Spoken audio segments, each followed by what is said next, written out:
ka'een waa dubbadha jecha dilbiin qaba kan saawaan hin jedhu akkamittan naba kan saawaan hin jedhu akkamittan naba yoo nama jaalatee gaafa jibbu nagata jaalakoo Yesuusin maaltu naaf fakkaata kan biraan qabu sababa himadhee akka diinaaf du'een akka saaf jiraadhe kaleessas akkasi har'ammoo kan caalu jaalalli isaa adda mee maaliin madaalu kaleessas akkasi har'ammoo kan caalu jaalalli isaa adda mee maaliin madaalu jecha koo gararraa dubbiif natti ulfaata jedheen qaqqabsiisu yaadanna dubbata ajab safu kan jaalalasa fagoodhaan waame urgaan foolisa hewaan bofa dhageessee cubbuun mancaanaani namaaf waaqa gidduu diinummaan buunaani isa akka jiraannuuf nuuf kenname jannata edeni cubbuun gadi baanee ari'atamnaani cubbuudhaan calaanee abbaatti fagaannee jireenyaaf abdii kunnee du'atti harka laannee aarsaan waaqaaf nama walitti araarsu homti nu dhabame waggaa bara dheeraaf namaaf waaqa gidduu diinummaan uumame wagguma waggaadhaan guyyaa gara guyyaa qalmi dheeffamu ta'uu hin dandeenye kunis karaa itti waaqayyo araarfamu ba'aan cubbuu silaa dhagaarra ulfaata homti nu dhabame kan ta'u furmaata warra iddaaf sanyii uumamaan wachi fagoo dhalootaanis ta'e hojiidhaan hin qabnu seenaa gaarii tokko cubbuudhaan calaanee abbaatti fagaannee jireenyaaf abdii kunnee du'atti harka laannee karaan nurkaa badee irraan gadee si'ool utuu didichinu amma fallargame Yesuus dhalateera maafini lilchinu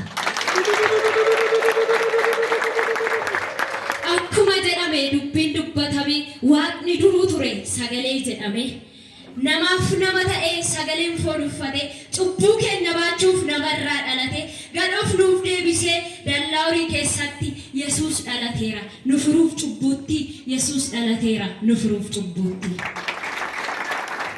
ajaa'iba dubbii waa dhaga'een dhufe ol ka'ee dhaabbate abdiin keenya kufe fayyisaan dhalate akkamiin callisna gammadaa yaa namaa kottaan ililchina ilma waaqayyootiif galata galchina fuula isaa duratti jajuu dhiyeessina fuula isaa duratti ilillee dhageessisna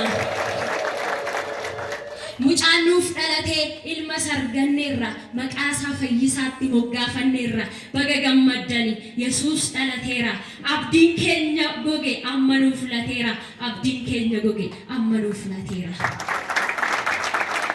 hidda ishee keessaa latiin argameera humni mootummaa isaa gateettii isaarra jira inni dukkanaa'e ifaan bari'eera barri boofaan darbee kakuun haara'eera fayyisaa dhalootaa abdii amantootaa baraan kan jiraatu Yesuus keenya goota baraan kan jiraatu Yesuus keenya goota jaalala isaan ba'aa keenya baate goota goonni baay'een harka isaatti laate jireenya akka dhagaa ulfaatu baattadhee utuun kufee ka'u bitaaf mirgaan gargaarsa fedhee gaafan dhabe lamminaafoo ija koo gaarotarra kaa'e gargaarsi koo achii laata jedhee gaafa dineen harkatti hadhaa'e firiin koo nammi'aaf eeggadhe naaf dhufan seene walankaa lafaatti na qaqqabe ni hafan seene barri gaddaa sun hin darbe ni hafan seene barri gaddaa sun hin darbe isaaf malaaree godoo koo dhufuun jaalalaaf malee ulfaatu Yesuus galatan qaba isaaf ammallee leellifadheen quufu amma waameen jajadha maqaasaa narraa gala jennaan darannatti caale uggum jaalalasaa narraa gala jennaan darannatti caale uggum jaalalasaa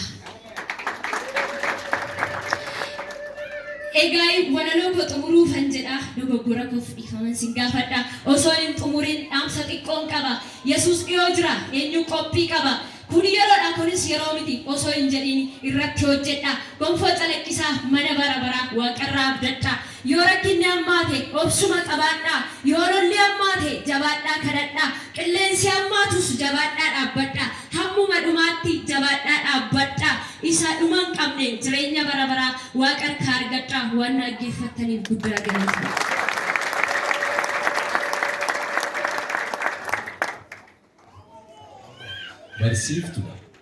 barsiiftu waaqayyo si haa eebbisu daani waaqayyo si haa eebbisu guddaa